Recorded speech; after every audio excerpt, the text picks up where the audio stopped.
son poco frecuentes porque carecen de síntomas precoces y eso es lo que hace que difícilmente se dé el diagnóstico de forma precoz, que es lo que permite tener un buen tratamiento en general con todas las patologías neoplásicas. Mire, solo representan el 3% de todas las neoplasias del tracto gastrointestinal, ¿no?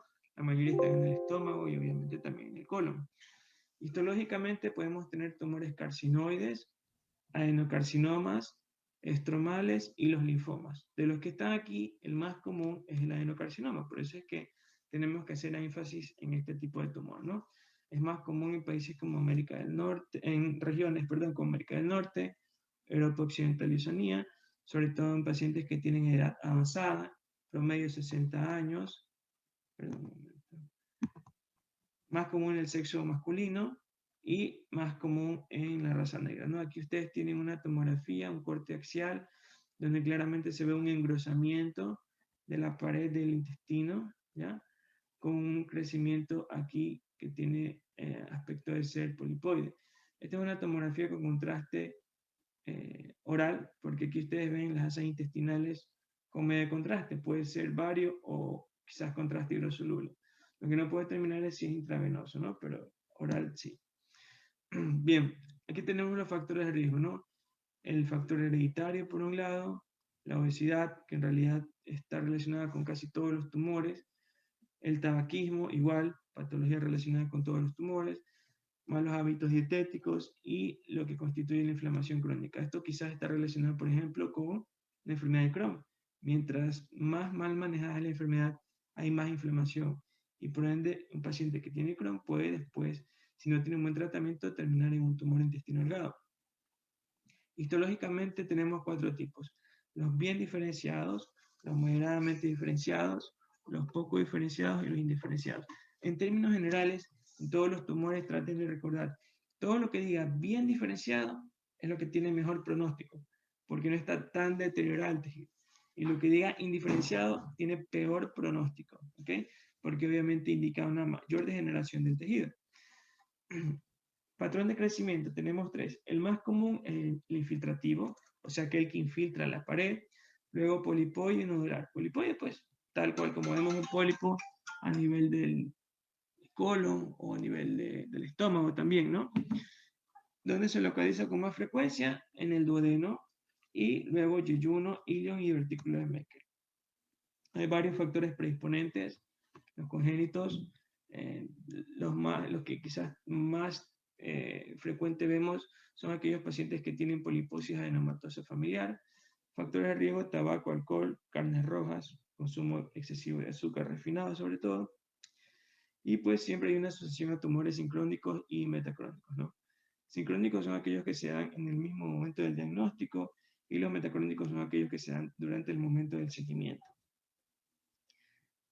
¿Por qué son poco frecuentes?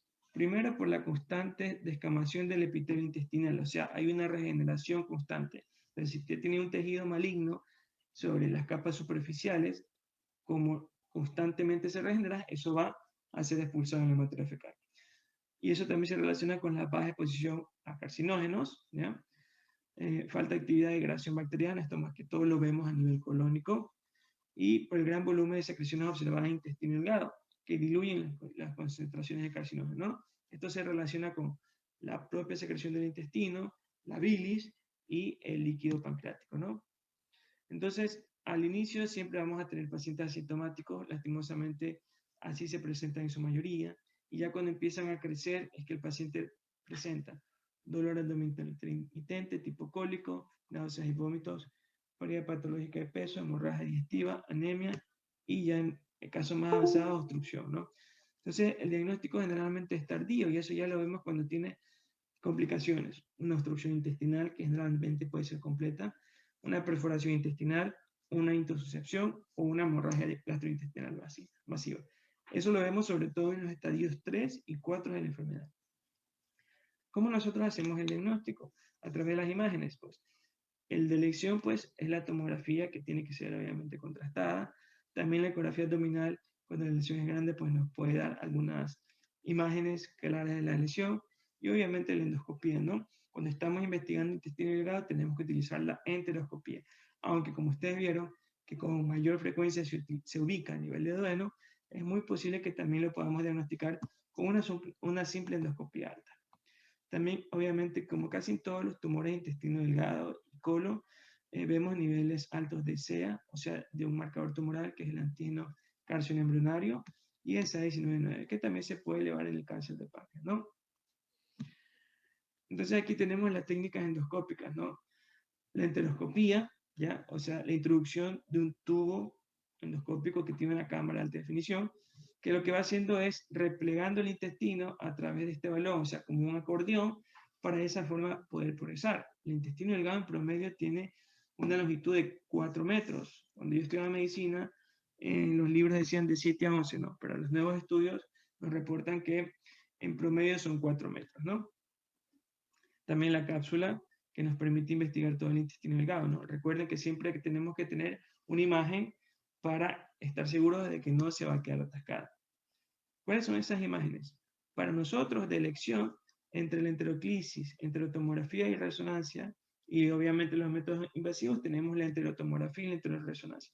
O sea, es un estudio similar a la tomografía y a la resonancia, donde se hace una reconstrucción del intestino delgado. Y se puede ver con mucha más claridad las paredes y obviamente el contenido intraluminal. Entonces ahí ustedes pueden ver en la pared el crecimiento infiltrativo y en la luz el crecimiento polipoide y nodular, ¿cierto? Entonces estos son los métodos de elección para el diagnóstico de la enfermedad.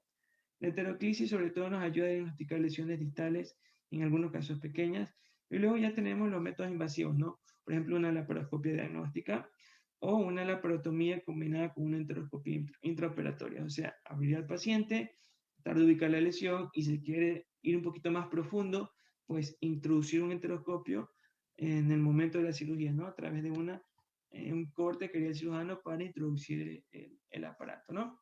El tratamiento de elección, obviamente, es la resección quirúrgica. Siempre tiene que hacerse una linfadenectomía total, o sea, sacar todos los ganglios que estén alrededor de la lesión, porque de eso va a depender el tratamiento posterior.